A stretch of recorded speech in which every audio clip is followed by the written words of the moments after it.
अस्सलाम वालेकुम रहमतुल्लाहि व बरकातुहू। चलिए, हमारा साइकोलॉजी का जो है नेक्स्ट वाला चैप्टर हमको स्टार्ट करना था।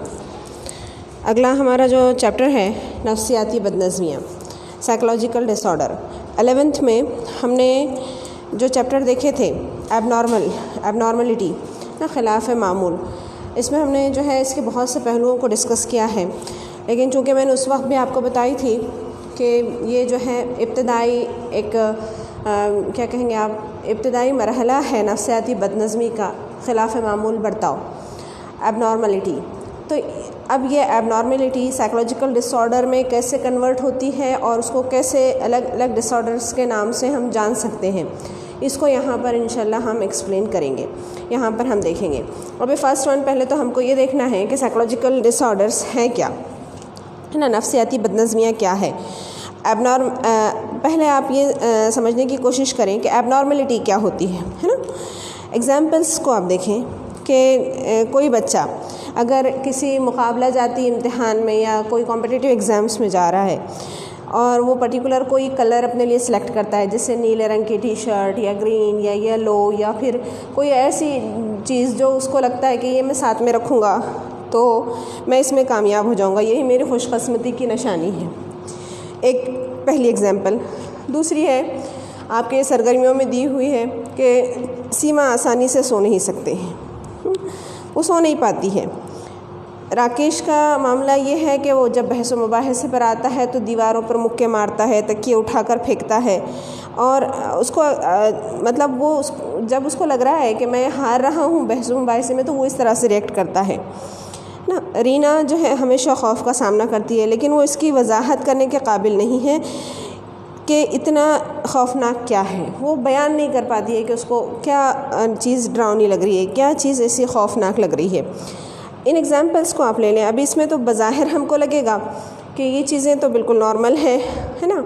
अब इसमें हम इसको अलग अलग कैसे कर सकते हैं, इसमें आप फ़ैसला करने में बिल्कुल क्या कहेंगे, आप फ़ैसला करना मुश्किल होगा, समझने में हमको मुश्किल होगी कि इसमें एबनॉर्मलिटी क्या दिखाई। भाई गुस्से में आ रहा है, लेकिन गुस्से में आकर जो रिएक्ट करना है, खुशकिस्मती के लिए कोई एक कलर को सिलेक्ट करके उसी पर एतमाद करना, ये क्या है। आम तौर पर ऐसा नहीं होता, लेकिन जो ऐसा करता है उसके लिए हम कौन से लफ्ज़ इस्तेमाल करेंगे। देखिए, मैंने इससे पहले भी आपको बताई थी, एबनॉर्मलिटी जो होती है खिलाफ मामूल ना, आप इसको नोट डाउन करें। हमारे पास में इसको खिलाफ मामूल का टर्म यहाँ पर इस्तेमाल किया गया है इसके लिए।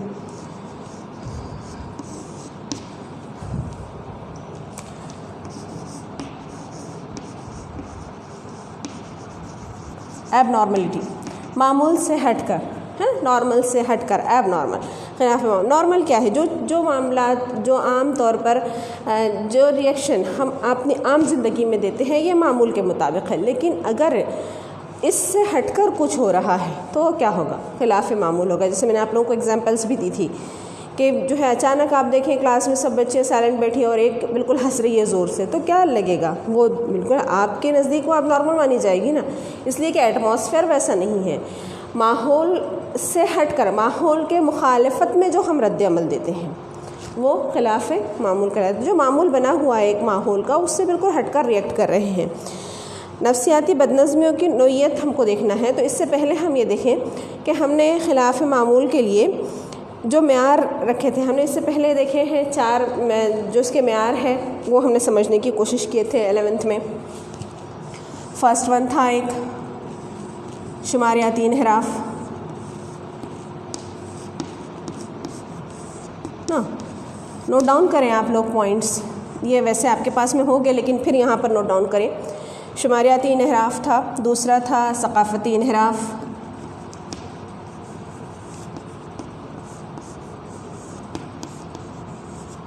तीसरा था किरदार में नुक्स मुताबिकत,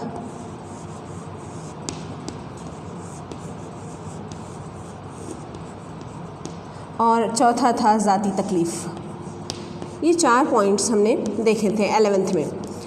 अब इसके मुताबिक कैसा है शुमारियाती इन्हिराफ, जैसे मैंने आपको बताई थी कि एक शख्स है इन जनरल, जैसे हिंदुस्तान का जो एटमॉस्फेयर है, जो माहौल है हिंदुस्तान का, इसमें एक शख्स की हाइट और उसका वेट आप देखें कि एक शख्स की हाइट कितनी होती है। इन जनरल हमारे पास जो एक आम म्यार है वो 5+ का है, 5 से कुछ ज़्यादा होगी, इसको नॉर्मल माना जाता है। 6 भी रहेगा तो कहते हैं हाइटेड है, 5 एकदम जो है औसत माना जाता है हमारे पास में। लेकिन अगर आपको उससे भी कोई कम हाइट का दिखे है, जैसे कि कोई आपको 3-3.5 फीट का दिख रहा है, एक इंसान, एक बड़ा शख्स, क्या कहेंगे आप उसको? नॉर्मल माना जाएगा? वो नहीं, इसलिए कि यहाँ का म्यार क्या है, नॉर्मलिटी यहाँ के लिए क्या है, मामूल के मुताबिक जो चीज़ होती है वो यहाँ पर 5 फीट का है, जिसको आम नज़र से देखा जाएगा ये आम है, इसमें कोई फ़र्क नहीं है। लेकिन जो उससे कम रहेगा उसको भी एबनॉर्मल लेंगे। और अगर कोई आपको 7-8 फीट का इंसान दिखाई दे रहा है, वो क्या होगा? वो भी एबनॉर्मल माना जाएगा। हिंदुस्तान में वैसे ही वेट का मामला भी ले लें, वेट के लिहाज से आम तौर पर हमारे पास में जो माहौल है, वेट जो इसको बहुत ज़्यादा मोटा नहीं कह पाएंगे आप, ये 150 kg है ना।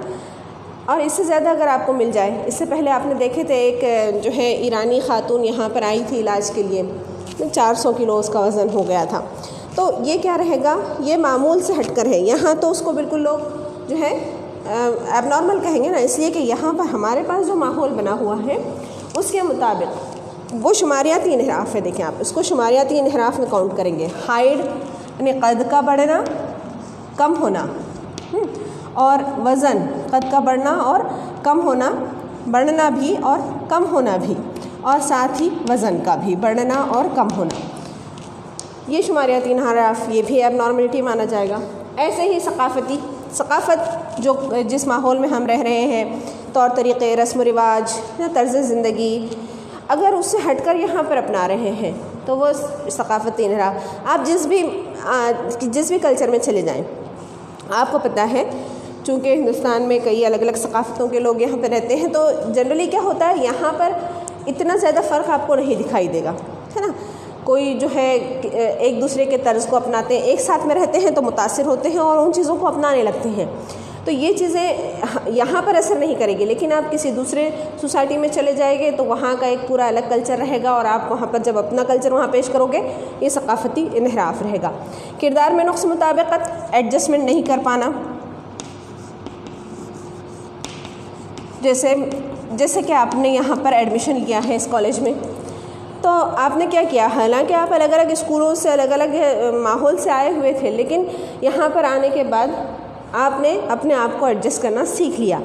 वो क्या था, आपका मुताबिकत करना। लेकिन यहाँ आने के बाद एक पर्टिकुलर पीरियड के बाद भी अगर अपने आप को आप एडजस्ट नहीं कर पा रहे हैं तो ये किरदार में नुक्स मुताबिकत हुई। ऐसे ही ज़ाती तकलीफ़, जैसे फ़िज़िकली कुछ माजूर हो जाना, कोई अपाहिज हो जाना, कोई एक्सीडेंट में किसी चीज़ का जो है डिस्टर्ब हो जाना, आँख नहीं होना या हाथ टूट जाना या किसी और ऑर्गन का डिस्टर्ब होना, ये होता है ज़ाती तकलीफ़। ये भी इंसान को नॉर्मल से हटकर बर्ताव करने के लिए तैयार कर देती है, उससे भी इंसान नॉर्मल से हटकर बर्ताव करता है। ये खिलाफ मामूल के ये जो है हमने ये इनहराफात 11th में भी देखे थे, और चूँकि मेरा जो चैप्टर शुरू हो रहा है साइकोलॉजिकल डिसऑर्डर, तो उसमें यहाँ पर इसको एक मरतबा इसका इआदा करना ज़रूरी था। उसमें और एग्जाम्पल्स भी मैंने बहुत सी देखी थी, आप उसको भी पढ़ें, उन एग्जाम्पल्स को भी यहाँ पर समझने की कोशिश करें। अब हम देख रहे हैं नेक्स्ट वाला हमारा जो टॉपिक रहेगा कि इसके मेयार क्या है। ये तो बहरहाल हमने वो देखे हैं कि साइकोलॉजिकल डिसऑर्डर्स को इन हिस्सों में हम समझने की कोशिश कर रहे हैं, लेकिन एबनॉर्मलिटी का मेयार क्या है। मेयार के लिए जो है इस्तेमाल हुई है जो चीज़ें, वो 4 Ds का कंसेप्ट इस्तेमाल हुआ है। 4 Ds 4D। फर्स्ट वन, पहला है हमारा डेवियंस इनहराफ,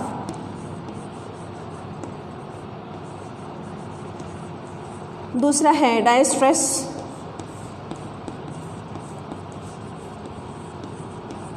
थर्ड वन, तीसरा है डिसफंक्शन,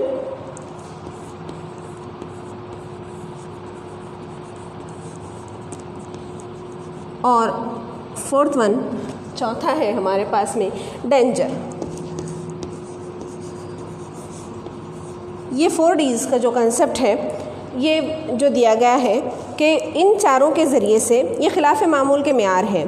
मतलब ये जो चीज़ें होती है ये अगर परफॉर्म होने लगे तो इंसान का बर्ताव माना जाएगा कि वो एबनॉर्मल है, खिलाफ़ मामूल है।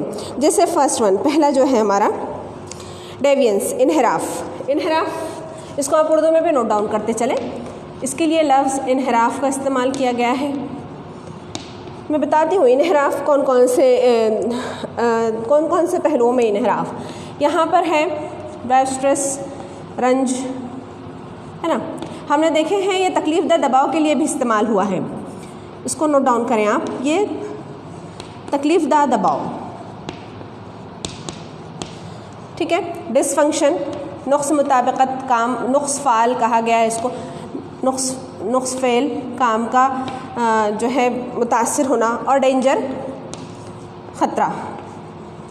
ख़तरा या खौफनाक, ये इसके लिए टर्म इस्तेमाल किए गए हैं। इस तरह के अगर बर्ताव में कोई चीज़ें आ जाती हैं तो ये समझे कि ये जो है एबनॉर्मलिटी है। एबनॉर्मलिटी को 4D से जो समझने की कोशिश करना है वो यही है कि कौन सी चीज़ें होगी। जैसे इनहराफ के लिए देखें आप, यहाँ पर जो लफ्ज़ इस्तेमाल हुआ है इनहराफ में, उसको नोट डाउन करें। यहाँ पर रहेगा कि जो है फर्स्ट वन, इनहराफ यानी नफ्सियाती जो बदनज़मियाँ या अवारिज़ हैं उनमें इनहराफ, इसमें इख्तलाफात आएंगे, इंतहा आएगी, इस्तिस्नाई और क़दीम हैत आएगी, ये चीज़ें इनहराफ में आएंगे।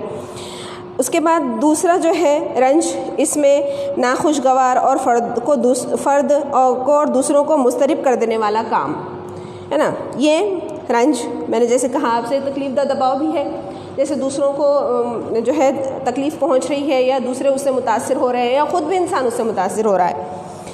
उसके बाद जो तीसरा है नुक्स फ़ाल, नुक्स या नुक्स फ़ाल, इसके लिए इस्तेमाल हुआ है कि जो रोज़मर्रा की जो सरगर्मियाँ होती हैं हमारी, इसको अंजाम देने में कमी रहना, इसकी जो अहलियत होती है इंसान की रोज़मर्रा के कामों को करने की, वो उसमें नहीं रहना। और जो हम कंस्ट्रक्टिव काम करते हैं, तामीरी काम करते हैं, मतलब फ़ायदामंद करते हैं, वो वैसा नहीं कर पा रहा है। और जो फोर्थ वन है डेंजर, ख़तरा, यानी ये ख़तरनाक सूरत हाल दूसरों के लिए भी और फ़र्द के लिए भी। देखिए आप यहाँ पर क्या आया, इनहराफ। जैसे मैंने आपको बताया इनहराफात, हमने 4 इनहराफ देखे हैं। अब ये रह गया तकलीफ़ देना, ख़ुद को भी तकलीफ़ दे रहा है, दूसरों के लिए भी तकलीफ़ का बाज़ बन रहा है, ऐसा इंसान भी एबनॉर्मल कहला रहा है। डिसफंक्शन, काम सही ढंग से नहीं कर पा रहा है, कंस्ट्रक्टिव नहीं कर रहा है, तामीरी नहीं कर रहा है, रोज़मर्रा के जो काम हो रहे हैं उसमें भी वो कामयाब नहीं हो पा रहा है। और फोर्थ वन है ख़तरा, दूसरों के लिए भी ख़तरनाक साबित हो रहा है और ख़ुद के लिए भी।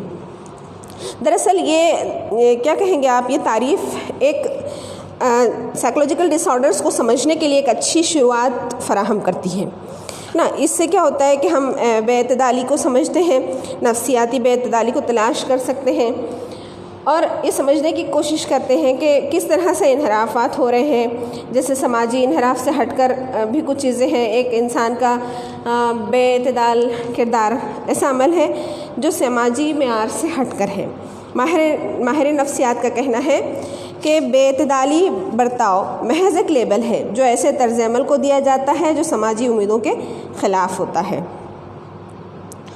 मतलब एबनॉर्मलिटी, बेअतदाली, इसको यहाँ पर ख़िलाफ़ मामूल का लफ्ज़ भी इस्तेमाल किया गया है इसके लिए। ये दरअसल एक ऐसा लेबल है बर्ताव को, यानी हमारे बर्ताव को इंडिकेट कर रहा है कि ये जो है किस तरह से समाज में एडजस्टमेंट नहीं कर पा रहा है, जो समाज में जो डिमांड्स होती है उसको वो फुलफ़िल नहीं कर पा रहा है ना। अब इसके लिए देखें आप कि बहुत से थेरीज़ इसमें आई है ना, और बहुत सी चीज़ें यहाँ पर हैं। लेकिन अब आपको जो टॉपिक्स में आ रहा है उसकी तरफ हम चलते हैं कि अब हमको जो अगला टॉपिक देखना है, नफ्सियाती बदनज़मियों की नोयत देखना है।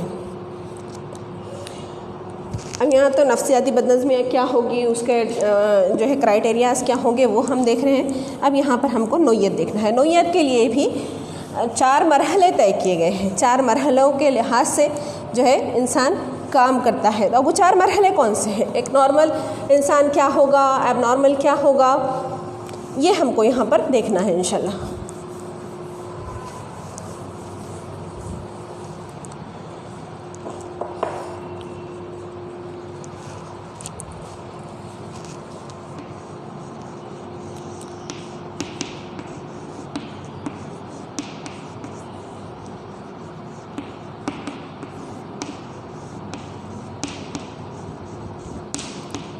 नफ्सियाती बदनज़मियों की नोयत में इसको समझने के लिए पहले तो ये समझे कि हमने देखा है कि नॉर्मल और एबनॉर्मल बर्ताव को अलग करना मुश्किल काम है, लेकिन इसके ये कि बीमारी और बीमारी का ना होना, हमारे ख़्याल में ये दो किस्में नहीं है। मेंटल हेल्थ का कॉन्टिन्यूम मॉडल जो है कैंस का 2002 का, इसके मुताबिक ये एक ही तसलसल के दो मुतज़ाद कुतुब हैं, पोल है, जिसमें वो नुकात वाज़ह तौर पर एक दूसरे से मुख्तलिफ नहीं है, बल्कि उसको जो है फ़र्द के बर्ताव को किसी ख़ास मकाम पर ख़ास तौर पर हम चेक करके ही बता सकते हैं कि मुख्तलिफ़ हालात में ये कैसे बदलते रहता है, और उसके मुख्तलिफ़ हालात में बदलने की वजह से ही हम उसे नॉर्मल और एबनॉर्मल का लेबल देते हैं।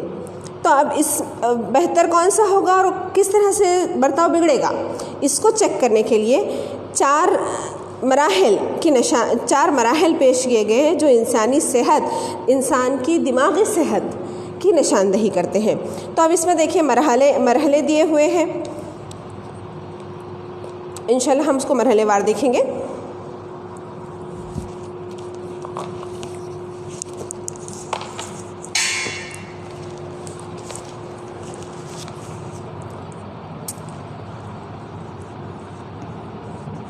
मरहला नंबर 1, ठीक है, मरहला नंबर 2, मरहला नंबर 3 और ये मरहला नंबर 4, ठीक है। पहले मरहले में इंतहाई सेहतमंद। अब ये इंतहाई सेहतमंद क्या होगा मैं एक्सप्लेन करूँगी इंशाल्लाह। इंतहाई सेहतमंद, ठीक है। सेकंड वाला दूसरे मरहले में एतदाल से सेहतमंद,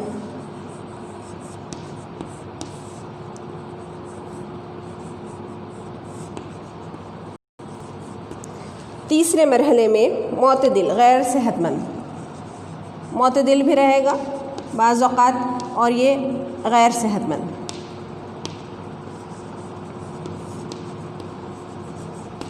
चौथे मरहले में इंतहाई गैर सेहतमंद।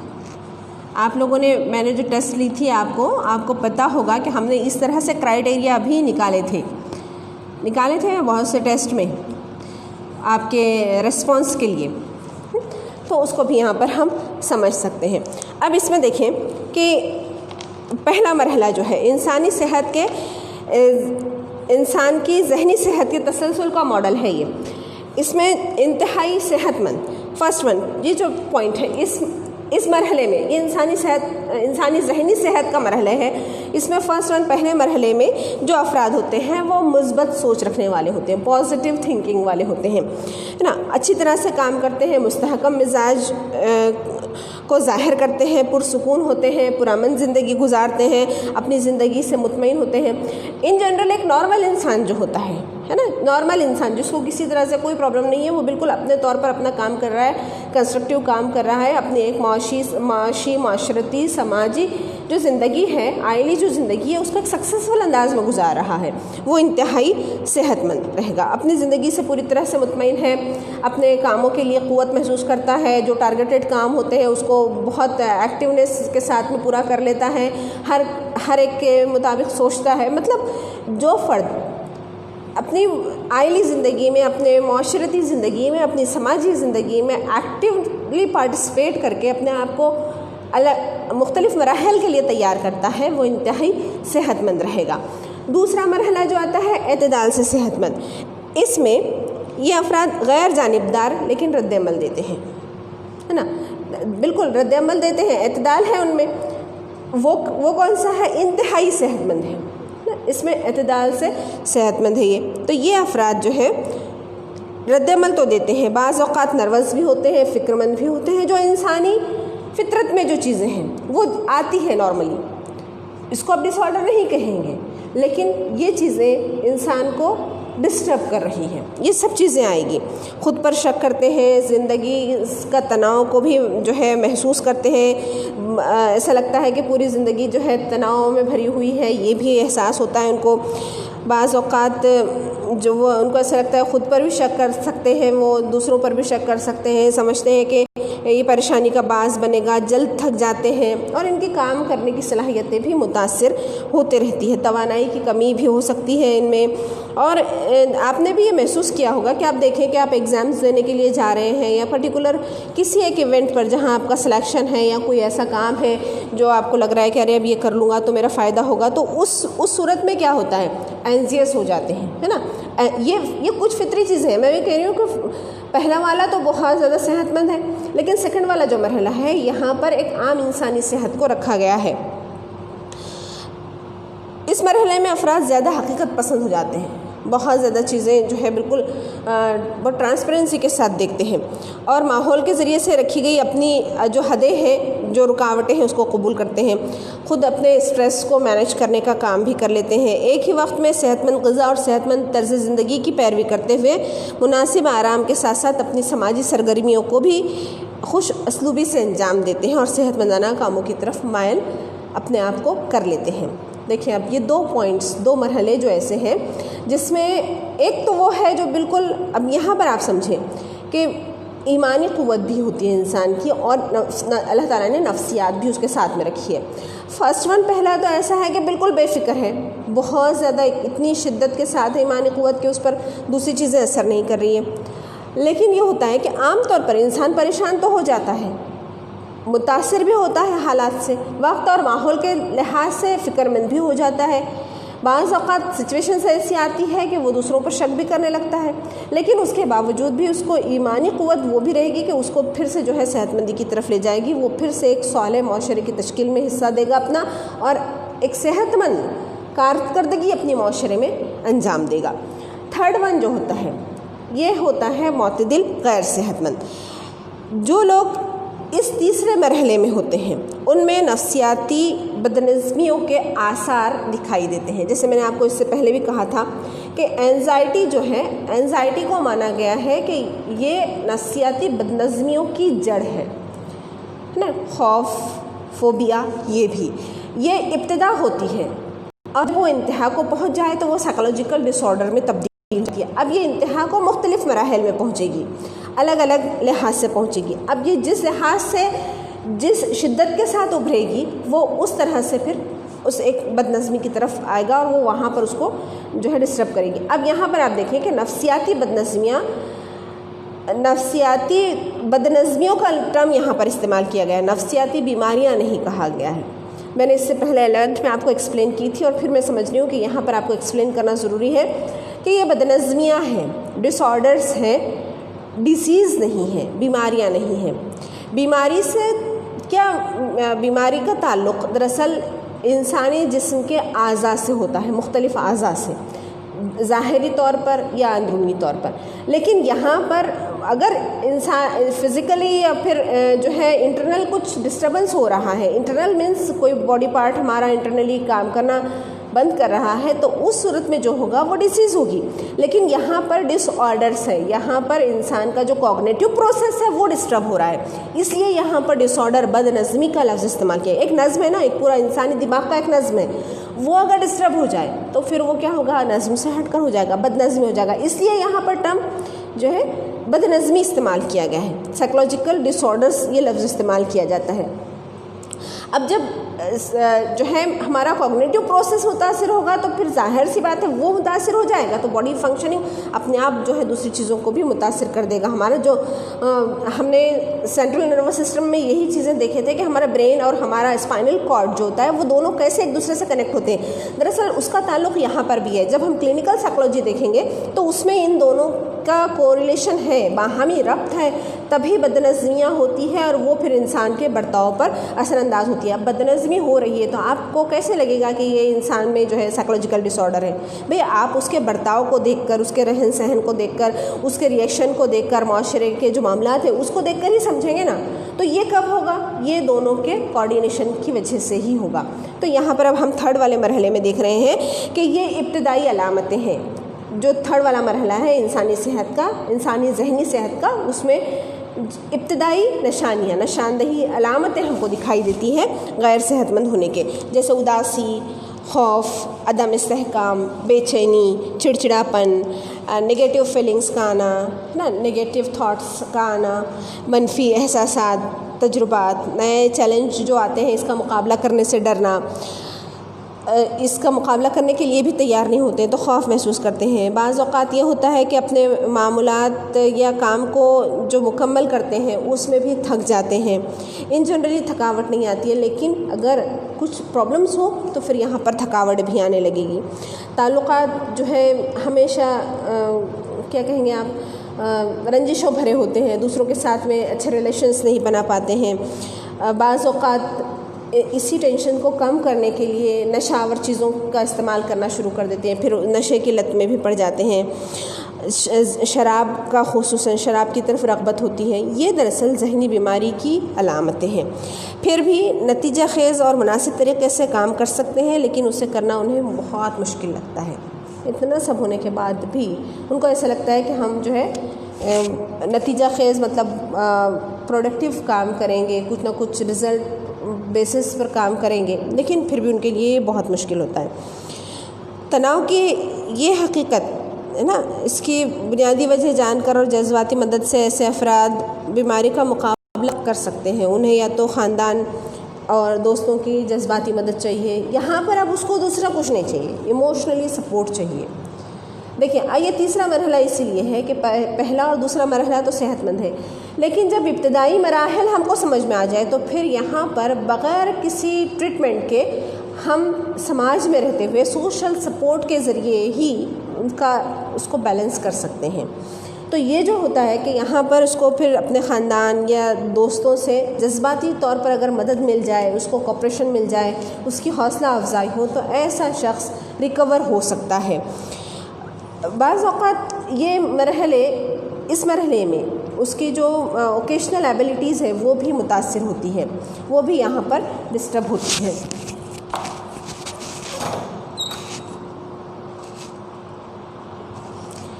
फोर्थ वन, लास्ट वाला पॉइंट है हमारा, ये देख लेंगे, फिर इंशाल्लाह इसके बाद नेक्स्ट वाले लेक्चर में इसको कंप्लीट करूँगी मैं। इंतहाई गैर सेहतमंद। अब आप समझ रहे हैं कि ये जब मरहला तीसरा इंडिकेशंस का है, साइंस का है ना, इब्तदाई प्राइमरी सिग्नल्स मिल रहे हैं यहाँ पर कि ये इंसान मुतासिर हो रहा है साइकोलॉजिकल डिसऑर्डर से, तो फिर अब फोर्थ वाला जो रहेगा ये साइकोलॉजिकल डिसऑर्डर का मरहला रहेगा। फिर यहाँ पर ये रहेगा कि वो पूरी तरह से मुतासिर रहेगा, है ना। ये यहाँ पर ये चीज़ें हैं, तो आप इसको जो है इसकी जो अलामतें हैं लास्ट वाले की, ज़हनी और जज्बाती तौर पर परेशान, समाजी तौर पर इंतहाई परेशान और ख़राबी का मुज़ाहरा करते हैं, अपने पेशा वाराना जो काम होते हैं इनकी भी देखभाल नहीं कर सकते हैं, समाजी तौर पर लोगों से ताल्लुकात नहीं बना सकते हैं, और जो इन तीनों शोबों में होता है वो इससे हटकर यहाँ पर कुछ काम करते हैं। ये जो हमारा बेसिक पॉइंट्स थे, इसके नोट्स आप बनाएं, आपके लिए होमवर्क है। इस पर जो है 11th के पॉइंट्स भी आप इसमें इंक्लूड करें, और यहाँ पर इसको जो है फिर हम नेक्स्ट वाले लेक्चर में आगे के पॉइंट्स को समझने की कोशिश करेंगे, लेकिन आप मुझे कमेंट बॉक्स में इसके पॉइंट्स बनाकर बताएंगे। जज़ाकल्लाह खैर। मैं आपके कमेंट्स भी देखूँगी इंशाल्लाह, और उसके जवाब भी देने की कोशिश करूँगी। आप थोड़ा सा इसमें जो है इसको समझने की कोशिश करें, और कुछ अगर नहीं समझा है तो वो भी आप बिल्कुल पूछ सकते हैं। ठीक है, जज़ाकल्लाह।